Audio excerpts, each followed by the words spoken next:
Hello दोस्तों, नमस्कार। एक शब्द आप सबके दिमाग में गूंज रहा होगा, सिविलियन मॉक ड्रिल या सिविल मॉक ड्रिल। और आप में थोड़ी घबराहट भी होगी कि क्या हो रहा है, क्या होगा। पर वास्तव में मेरी बात मानिए तो कुछ नहीं होगा। बिल्कुल भी पैनिक नहीं होना, केवल अवेयर रहना है। आप घर से निकलते हो, हेलमेट लगा लेते हो ताकि कोई घटना ना हो, और अगर घटना भी हो तो उसका नुकसान बिल्कुल मिनिमम हो। बस यही तो सरकार भी कर रही है। सरकार केवल ऐसी प्रयास कर रही है, अपने आप को इस स्थिति के लिए तैयार कर रही है ताकि कम से कम नुकसान हो। और इसका कोई निहितार्थ अभी नहीं निकल रहा, ना कोई हमला हो रहा है ना कुछ हो रहा है। हाँ, ये सब अगर माहौल बन रहा है तो कुछ तथाकथित यूट्यूबर और या यूट्यूबर कम टीचर अपने वीडियो को पॉपुलर करने के चक्कर में कुछ एग्रेसिव बोल रहे हैं, डरा रहे हैं। क्योंकि जब इंसान डरता है तो पूरी वीडियो देखता है। जैसे मैं कहूंगा कि ये वीडियो देखना, सब कुछ अच्छा हो जाएगा। पहले नहीं देखते थे, ये वीडियो 7 लोगों को भेजो, 8 लोगों को भेजो। तो डरा के काम कराया जा रहा है। आपको डरना नहीं है, कुछ भी ऐसा नहीं हो रहा। हम एक एक पहलू पे भी बात करते हैं। पहले बात करते हैं ये मॉक ड्रिल क्या है, इसमें सरकार को क्या उम्मीद है, फिर जो आपको युद्ध का डर लग रहा है उसका भी समाधान कर देते हैं। तो आपको तथाकथित एक बात तो समझ में आ गई कि हमें पैनिक नहीं होना, हमें अवेयर रहना है। अब चलते हैं, बात करते हैं मॉक ड्रिल की। तो मॉक ड्रिल का संबंध किससे है? विशेषकर जो प्राधिकरण है, अथॉरिटी है, सरकारी अधिकारी है,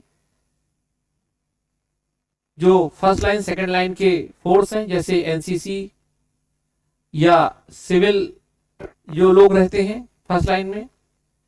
कई बार आप देखोगे कि कई तरह की मानव संसाधन होते हैं जो राष्ट्र की सुरक्षा के लिए समर्पित होते हैं। कुछ वैतनिक होते हैं जैसे सेना में, पुलिस में, कुछ अवैतनिक होते हैं जैसे सिविल डिफेंस, इस तरह के लोग। तो सरकार चाहती है कि एक प्रकार से इनको एक्टिव किया जाए। अगर मान लीजिए कभी कोई खतरा हो तो कैसे रिएक्ट करना है, बस इतनी सी बात है। एक मॉक ड्रिल है और कुछ नहीं। इसमें बताया गया है कि अगर मान लीजिए कोई हवाई मार्ग से घटना होती है तो आपको कैसे उसमें रिएक्ट करना है, कैसे आपको खुद को बचाना है, कहां पर जाना है, कोई शेल्टर ढूंढना है। तो एक सायरन के माध्यम से एक डर या एक खतरा का माहौल थोड़ी देर को पैदा किया जाएगा। पर याद रखना, ये वास्तविक नहीं है, केवल इसमें आपको रिएक्ट करना है, खुद को अवेयर करना है। वहीं ब्लैकआउट की कंडीशन में आपको कैसे करना है, ये सब अभी नियंत्रित स्थिति में है पूरी तरह से। इसलिए किसी भी तरह का इसमें कोई डरना नहीं है। साथ में इसमें बताया जाएगा कि मान लो अगर कुछ होता है तो इमरजेंसी किट रखनी है, मेडिकल इक्विपमेंट्स, जैसे मान लीजिए अगर कोई श्वास का मरीज है तो अपनी मशीन को लेकर रखे। ऑक्सीजन का कोई मरीज है, ऑक्सीजन से संबंधित उसको कोई समस्या है तो अपनी चीजों को रखे, मेडिकल किट रखे। बेसिक जो नीड्स है उसकी, बच्चों के लिए, बूढ़ों के लिए, उनको रखे। बस ये तो नॉर्मल फिनोमिना है भाई। एक किसी भी सिविलियन या किसी भी नागरिक को इतना तो सचेत हमेशा होना चाहिए। तो इसीलिए आप पैनिक मत हो, ना किसी को करो।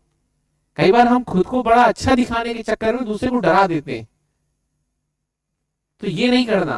चलिए अब बात आती है कि ये अभी क्यों हो रहा है, क्या पहले कभी ऐसा नहीं हुआ? तो इसका इतिहास अगर देखा जाए तो 1971 में भी हुआ था और ये फिर हुआ है। और इसके पीछे रीजन है कि जो पहलगाम अटैक हुआ, जिसमें पाकिस्तान ने एक बहुत घृणित या जो उसका स्वभाव रहा है उसी के तहत उसने एक आतंकवादी हमला को किया। और अब मामला बदल चुका है, क्योंकि पहले वो पुराना भारत था जो शांत कराता रहता था, अब भारत जवाब देना जानता है। तो तनातनी है, एक गर्मा गर्मी का माहौल है सीमा पे। भारत ने इसमें बहुत अच्छे से रिएक्ट भी किया। तो इसी गर्मा गर्मी के कारण ये कि अगर मान लीजिए कुछ होता है तो हम सावधान रहें, बस। अब चलते हैं, थोड़ी बात करते हैं कि भारत और पाकिस्तान के बीच में जो भारत का तरीका है वो क्या है। कोई युद्ध का तरीका सीधे नहीं होता। कोई भी समझदार देश सीधे युद्ध नहीं करना चाहता।